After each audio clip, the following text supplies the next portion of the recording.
मैंने अपने पूर्वजों से और दादाबा से जो सुना, उसके अनुसार ऐसा कहते हैं कि इंद्र की सभा में एक बार एक गंधर्व ने अश्लील हरकत की थी, और उस अश्लील हरकत से नाराज होकर इंद्र ने उसे श्राप दिया था कि जा गधा बन जा और पृथ्वी पर जन्म ले।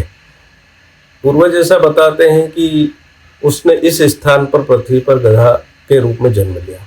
तो रात्रि को वो पुरुष के रूप में बोलता था, और अब जिस कुमार के घर उसने जन्म लिया था उस कुमार को ये कहता था कि यहाँ के राजा से कहो कि उनकी बेटी की शादी मुझसे करे।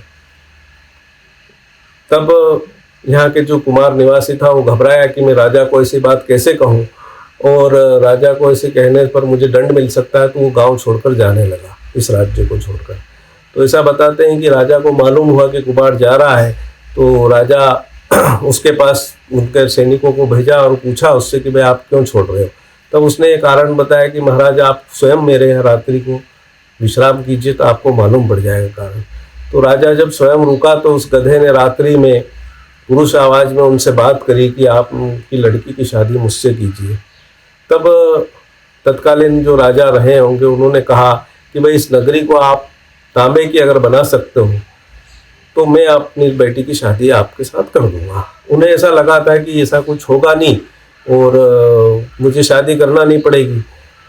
तो बताते हैं कि उसने तांबे की परकोटे सब यहाँ पर चढ़वा दिए थे और रात भर में तांबे की परत चढ़ गई थी, जो भी महल वगैरह थे। तो शर्त के अनुसार राजा ने अपनी बेटी की शादी करी, और रात्रि के रूप में वो पुरुष रूप में गधा रहता था और दिन में गधे के रूप में रहता था। कुछ समय पश्चात उसके यहाँ पुत्र रत्न हुआ, और ऐसा काफ़ी समय व्यतीत होने पर जो उनकी सास थी, यहाँ की रानी जो थी, उन्होंने सोचा कि जब ये दिन में रात्रि में पुरुष रूप में रहे तो इसकी खोल जो गधे की है उसको मैं नष्ट कर दूँ। तो एक बार उन्होंने उसमें आग लगा दी, ऐसा बताते हैं लोग। तब वो जहाँ पुरुष रूप में था वह जलने लगा, और उसने अपनी रानी और बेटे को कहा कि तुम ये नगर छोड़ के चले जाओ, यहाँ से उज्जैन जाने का गुप्त रास्ता है, उस गुप्त रास्ते से आप उज्जैन चले जाओ और ये नगरी अब नष्ट हो जाएगी और मैं तो जल रहा हूँ। तो वो बेटा और रानी यहाँ से उज्जैन चले गए, और ऐसी मान्यता है कि वही राजा विक्रमादित्य हुए आगे चलकर। ताम्रवर्णी शहर था, तो उसका नाम क्या था? ताम्रवती। ताम्रवती नगरी। इसको पूर्व में तो गंधावली कहते थे, पर जब मध्य भारत का गठन हुआ और मध्य प्रदेश के मुख्यमंत्री कैलाशनाथ काटजू रहे थे डॉक्टर, वो एक बार इस क्षेत्र में दौरा करने आए थे, तो उन्होंने इसका नाम गंधर्वपुरी करा, गंधावल की जगह गंधर्वपुरी कर दिया था। अच्छा, यहाँ पे जब भी कोई निर्माण कार्य होता है तब बहुत, जब खुदाई होती है या नींव पड़ती है तो बहुत सारी मूर्तियां मिलती हैं। ये बात सत्य है कि यहाँ पर जब भी खुदाई की जाती है नींव की, मकानों की, तो पाषाण की मूर्तियां मिलती है, पत्थरों की नक्काशी करी हुई मूर्तियां मिलती है। किंवदंती वाले मानने वाले लोग उसी से जोड़ते हैं कि जो उस गंधर्व सेन जो राजा थे उन्होंने कहा था कि ये पाषाण का शहर हो जाएगा, नष्ट हो जाएगा। और पुरातत्व विभाग ये कहता है कि किसी समय ये मौर्यकालीन शासकों और बुद्धकालीन शासकों के समय मूर्ति बनाने का केंद्र रहा था, और यहाँ पर बड़े बड़े महल और मंदिर थे, तो उनके अवशेष है। यहाँ के लोग गंधर्व सेन को पूजते कैसे, किस रूप में पूजते हैं? यहाँ के लोग उन्हें अपना राजा के रूप में मानते हैं। तो जो जैसे आपने मुझे बताया कि शादी ब्याह होती है तो कार्ड भी उनको दिए जाते हैं, निमंत्रण पत्र दिए जाते हैं, और उनके भजन गाते हैं लोग, जो हमें अभी उन्होंने सुनाए भी। तो और किस रूप में पूछते हैं, उनकी आरती उतारते हैं? अब एक राजा के रूप में उन्हें मानते हैं। जब भी लोग मंदिर जाते हैं तो उनकी पूजा भी करते हैं अपनी सामर्थ्य के अनुसार, तथा अपने यहाँ जब कोई मांगलिक कार्यक्रम होता है शादी ब्याह का, तो उन्हें उस राजा के रूप में निमंत्रण भी देते हैं लोग। और आपने एक चीज बताई थी कि वहाँ पे पानी भरने का वो कार्यक्रम होता है, वो बताइए।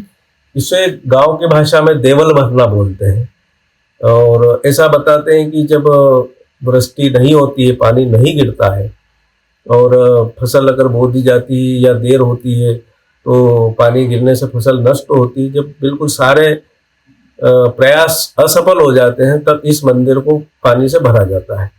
और इस मंदिर को पानी से भरा जाता है, तो ऐसा भरा जाता है कि जहां तक गंधर्व सेन की मूर्ति है उनके पैरों तक पानी पहुंचाया जाता है, भरते भरते बंद करते करते।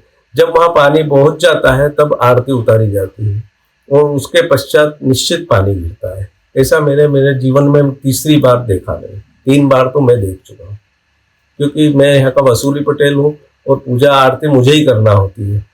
तो एक बार मैं दादाजी के साथ था, छोटा जब भरा था, और 2 बार मैंने स्वयं पूजा करी और पानी गिरा था। जब आप आरती गाते हैं तो क्या आप गंधर्व सेन जी की आरती गाते हैं या?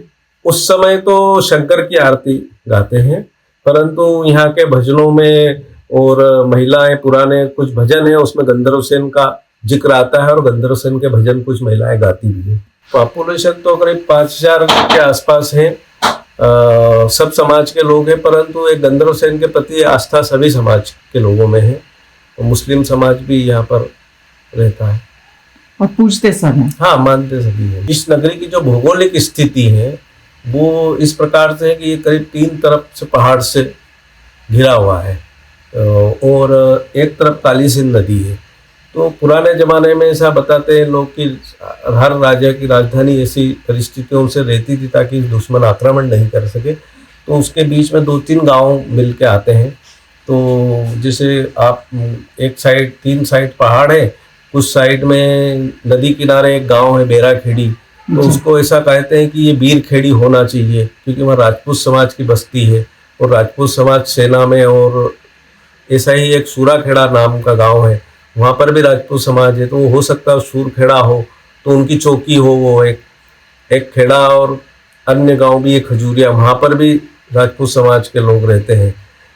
पास में तालोद गांव है, वहाँ पर एक कुंड है प्राचीन, उसे भी वो गंधर्व सेन का कुंड बोलते हैं। उसे क्यों गंधर्व सेन का कुंड बोलते हैं?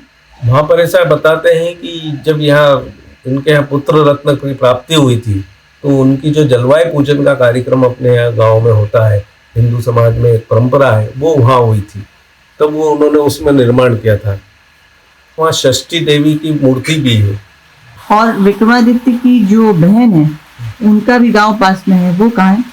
शाहजहाँपुर डिस्ट्रिक्ट में एक सुंदर सी करके गांव है, वहाँ पर विक्रमादित्य की बहन की शादी हुई थी और वो यहाँ से करीब 40 किलोमीटर दूर है।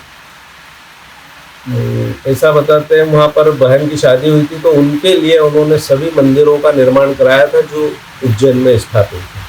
अच्छा। आज वे मंदिर स्थापित हैं वहाँ और अच्छी अवस्था में देखे जा सकते हैं। उनमें कोई खास मंदिर भी है? महाकाल मंदिर है ना। अच्छा। महाकाल की ऐसा ही प्रतिकृति पूरी बनी हुई है। अच्छा। और